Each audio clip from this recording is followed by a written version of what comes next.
Hello, I'm Paul Brand. I'm a political correspondent for ITV News, and just sometimes we all get a bit bored of Brexit. Not the rollercoaster ride in this place, that's the good stuff. Just the way it crowds out all other ideas in politics. In fact, when was the last time you heard anyone around here talk about anything else? Well, in this new series, I'm going to be asking those in politics and some outside of it to be acting Prime Minister. What would they do if they were in charge? What laws would they pass? Who would they put in their cabinet? What kind of country would they create? In this second episode, I've been speaking to the MP for Mansfield and former Vice Chair of the Conservative Party, Ben Bradley, to ask what he'd do in Downing Street. Ben Bradley, welcome to Acting Prime Minister. We are promoting you from this office Scary. to Downing Street. Congratulations. So you've just walked through that black door, you sit down at your desk. What's the first thing you're going to do as Prime Minister? I think the biggest thing, and the reason I got into politics, to be honest, is schools and education. I think it's kind of the founding basis of everything in people's lives, right? So if you're in that office and you've got that power, God forbid I ever do, hopefully not, then actually that's the thing that I think touches people the most. So for me, it's making sure that people actually, can engage with school. That, I see kids in my constituency in year 1, year 2 in nappies who need more support and struggle to get it. If you can't engage with school at 4 or 5, that follows all the way through. And then at the other end, how do we, particularly going into the future, with automation and technology, how do we deal with people's human skills, creativity, entrepreneurship, leadership, and not just teach people to pass tests? I think we need a real shift in focus, actually, and particularly in secondary school FE, and getting people into jobs, right? I mean, there is a bit of a snobbery, really, in Britain around vocational training. Why do you think, as a country, we are snobbish about it? I think you go back 10 or 15 years now, and we started to push everybody to go to university, and it seems like the path that is just broadly accepted is you do A-levels, you go to university, and even other providers haven't been able to, until last year, go into schools and talk about college or apprenticeships. And there's this idea that you do an apprenticeship and it's like low-level qualification, low pay, and all the rest of it. Actually, now we've got bigger opportunities. It's like you get degrees at the end of these things, you get good, well-paid jobs at the end of these things. Some of the statistics for technical qualifications and apprenticeships, the wage benefit in the future is bigger than with degrees. And we also have people going to university getting degrees that aren't going to get them a good job. So the system's broken for me, and I think we need to have that balance where technical vocational training is up there and it's a different choice to university as opposed to a hierarchy. So what practically do you think you could do then as Prime Minister? Because the current government's introducing T-levels, so if you were Prime Minister, what bill would you pass that would kind of get to the nub of it, do you think? Well, for me, T-levels can be a part of it, I think, and it needs to work. It needs the funding to work, and it needs, particularly FE, is the underfunded bit within education particularly. But for me, it would be, for the long term, about investing in technology in school. So you can, there's all sorts of studies and bits going on around the world in terms of artificial intelligence, right? And you can absolutely take away all of the gaps and the disparities in terms of disadvantage and all that kind of stuff in schools by using artificial intelligence. And you can personalise a curriculum. You've got technology that already exists that can recognise how kids learn and the gaps in their knowledge and really personalise that experience to help them. Like robot teachers? Or not robot teachers, because it's intended to support teachers. So your teacher doesn't have to do admin and data input and dealing with behaviour, because the kids are engaged in a better way. You do your core curriculum in a more efficient and effective way, and then the teacher can focus on the things I said, the human skills, the creativity, and teaching them to be like rounded, engaged young people. Just seems to be the way we're going to have to go to deal with technological change anyway. You dropped out of university twice, is it? Kind of, yeah. I dropped out and then I wanted to be a teacher, hence the education. I dropped out and was a landscape gardener and various other things. Between going back, I actually met the lady who's now my wife. So I went back to somewhere far away and then had to transfer to do my second and third year. So I got there in the end. When you did some of those other jobs, did you feel as if people looked down on you for doing those jobs? Do you think in this country people do look down on people who are doing manual jobs or vocational? I do think there is. You called it snobbery. I think that's kind of the case. Yeah, I do think there is this idea that successful people go to university and whatever. But actually, aspiration means different things to different people. You look at my community in Mansfield, something like 11% of people go to university. But actually, it's perfectly feasible that the guy who drops out of school at 16 with one GCSE, does vocational qualifications, becomes an electrician, actually ends up being a business owner with his own house and a family, graduate with a degree in history of art, can't get a job. So and we see that story all the time, actually, but we're not changing the narrative and trying to shift the focus. A lot of parents, they do sort of push their kids towards university, don't they? I mean, you've got 2 children. Would you want them to go to university? Would that be your first preference? Well, it's up to them. I mean, I want to get to a situation where actually the guys who do 4 A-levels and get A stars and could go to Oxford actually choose a degree apprenticeship instead, because for some people that's a better route, and it's a better route into lots of different kinds of jobs, particularly in the things we're really keen to push, like engineering and stuff like that. The big gap, I think, through the education system is work-based learning, whether it's careers advice, but actually getting out into the workplace and experiencing that. You hear so many firms who say, I've got this first-class graduate who's come to my business, but they don't know how to do a job. They don't know how to show up on time and what to wear and how to act in my business. But trying to embed that in schools and having business involved in running schools.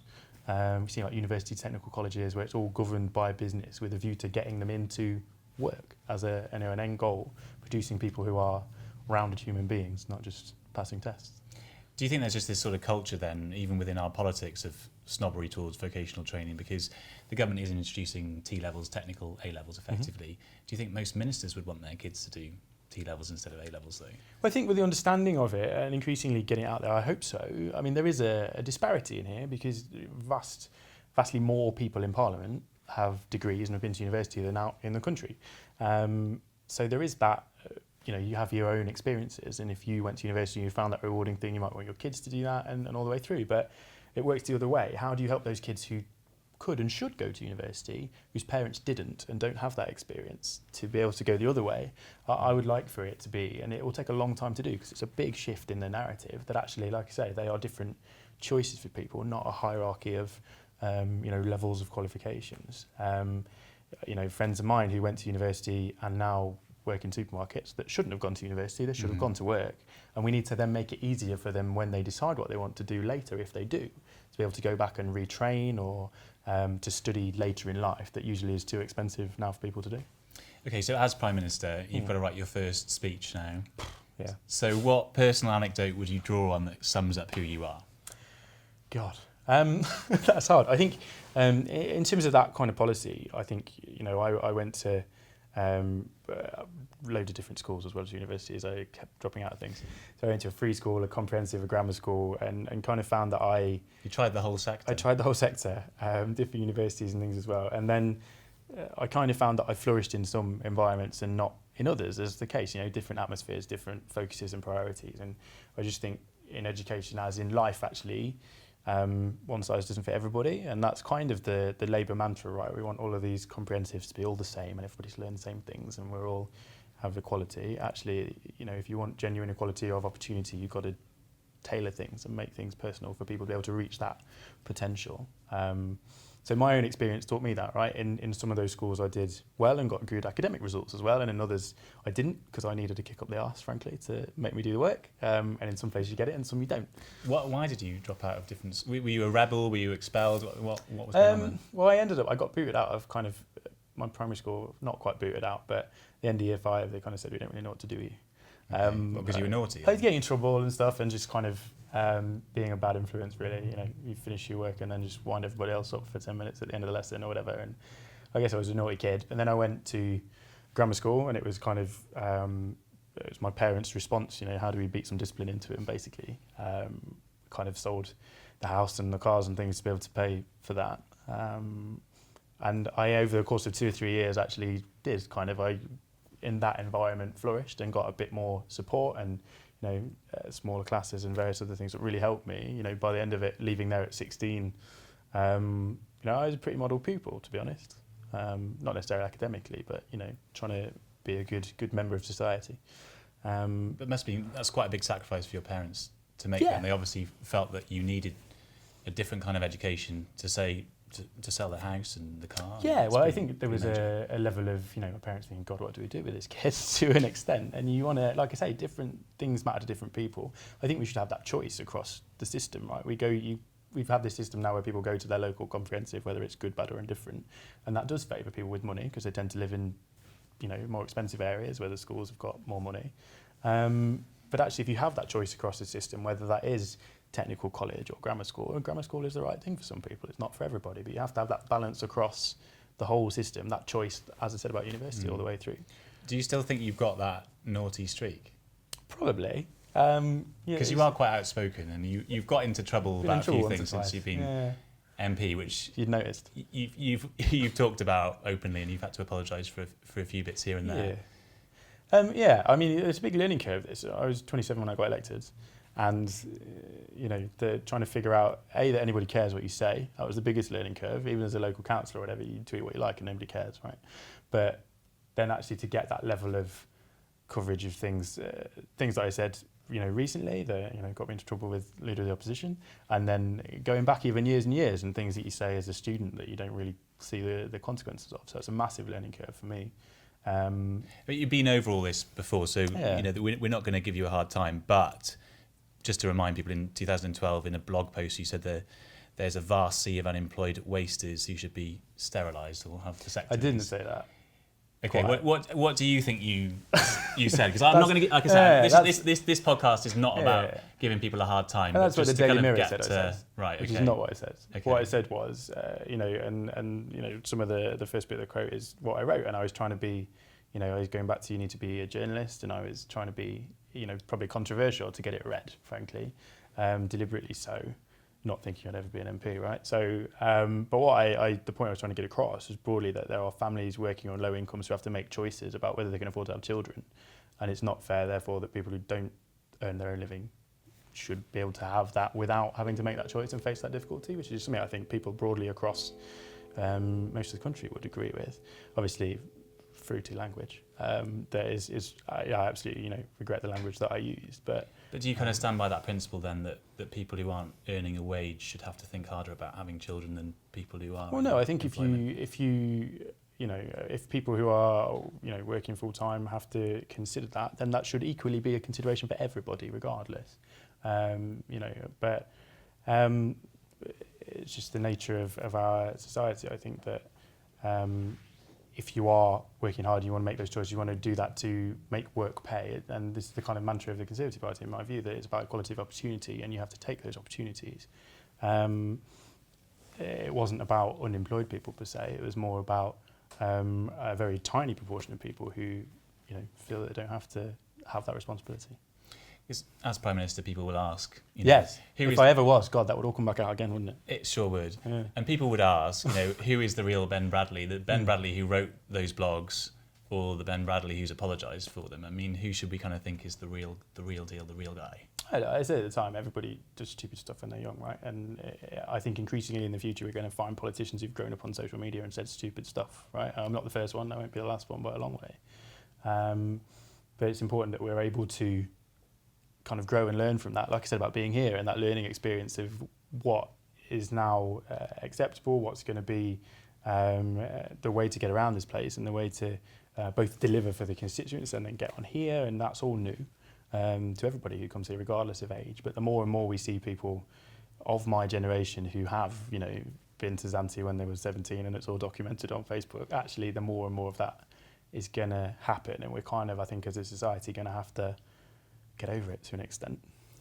I was going to ask you about that, because obviously this is a problem that affects everyone, regardless of whether you're a politician. You might go off and be in any kind of profession. We've seen chief execs of businesses and all sorts, haven't we? Exactly. People might go back through your digital history effectively. Do you think, as a society, we have to become more forgiving then? If someone posts something when they're 17, for example, on Facebook, do you think we have to say, okay, look, everyone goes through a young, crazy stage, and actually you've got to forgive it? Well, I think we're in a position where nobody gets the benefit of the doubt anymore, and particularly politicians, right? Everyone wants to hate us anyway. I talk to so many people in the constituency who come and see me at surgery or whatever, and they go, oh, actually, I didn't think this, but you were really nice. And everybody expects you to be horrible when you walk through the door just because you're an MP. So I do think we need to do that, and I do think we need to be less kind of suspicious and have that attitude as a society, not just politicians across the piece. So plenty of people make mistakes, right? Do you think you get more of that because you're a Conservative and people think Conservatives are horrible? Yeah, there's a stereotype, isn't there? And particularly in places like Mansfield, where there's this emotive history around the pits and Thatcher and all the rest of it that was before I was born, but there's still that view of, out of touch posh Tory MPs, and there are some on the Labour benches as well. But I don't think that's me, and it's certainly not representative of most of the people here, actually. You were vice chair of the party for a while before you resigned over the Prime Minister's Brexit deal, and part of your role was to try and engage young people in the party. So if you'd continued in that post, what is it you think needs to be done in order to kind of encourage the Conservative Party to appeal to a new generation?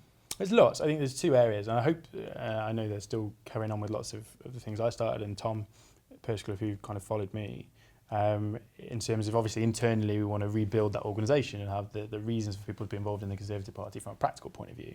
But then also, how do we communicate effectively? Something we talked about throughout the whole of the 2017 election was that communication. How do you reach people, whether it's social media, whether it's through the doors, but also the message. And Corbyn and the Labour Party had this very clear, like, young people's manifesto. I'm not sure that's the right way to go, because I do think once you get to a certain point in life, early 20s, even younger, if you go straight into work, actually we all broadly want the same thing.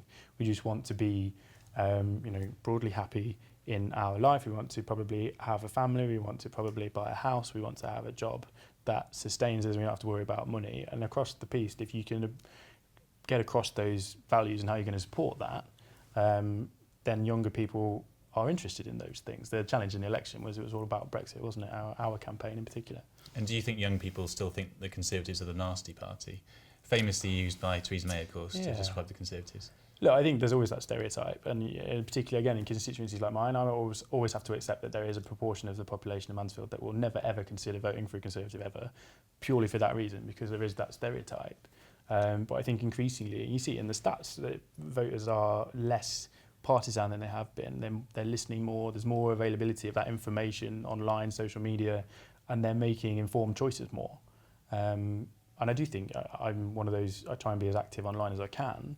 Sometimes to my detriment, but there is an opportunity now for MPs to have a daily conversation with constituents that just didn't exist 10 years ago. Coming back to you being Prime Minister, what do you think that you would learn from Theresa May? What mistakes has she made, do you think, that you wouldn't want to repeat?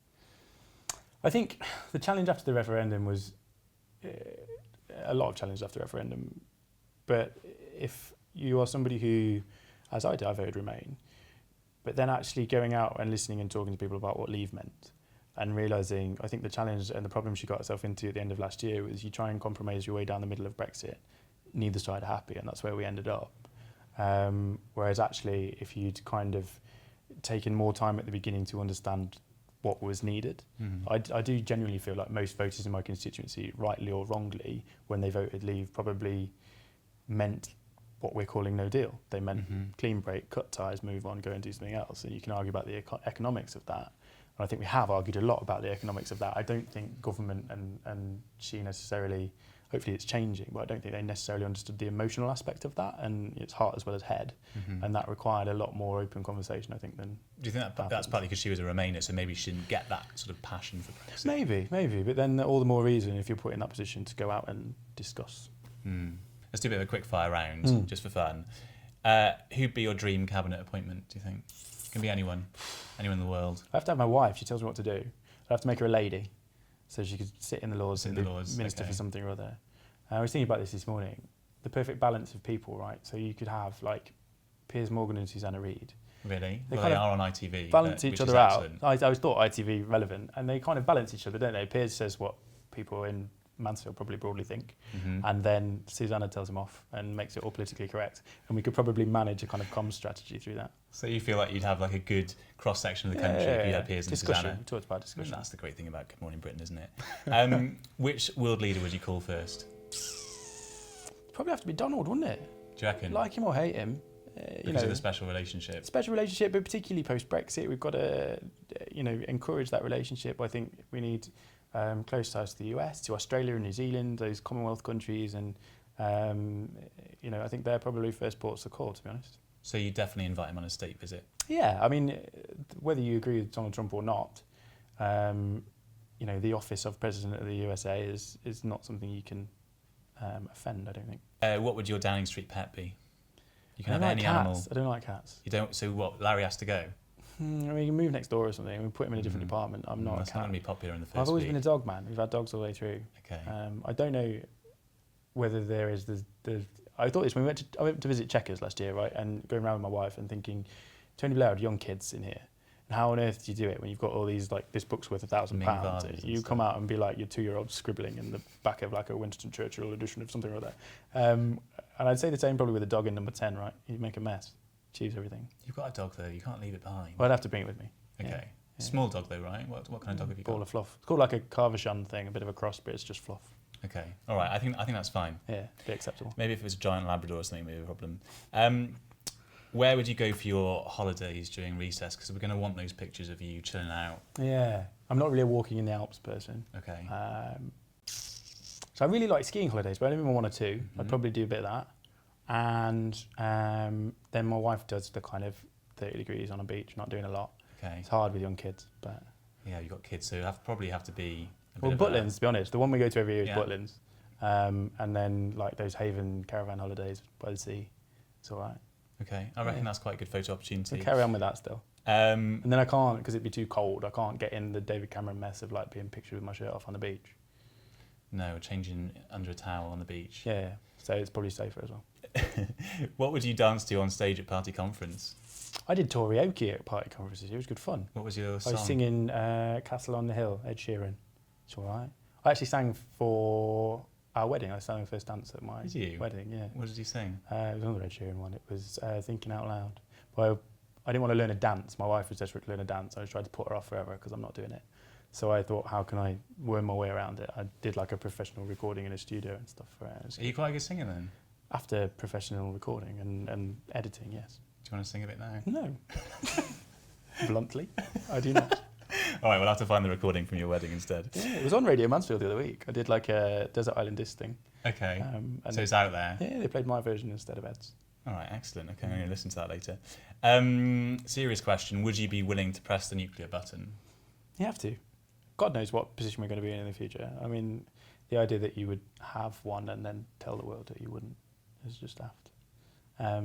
Most people recognise that, right? It's like taking no-deal Brexit off the table. You know, you don't want to, but it's stupid to do it. Is there any circumstance in which you'd offer a second referendum on Brexit? No.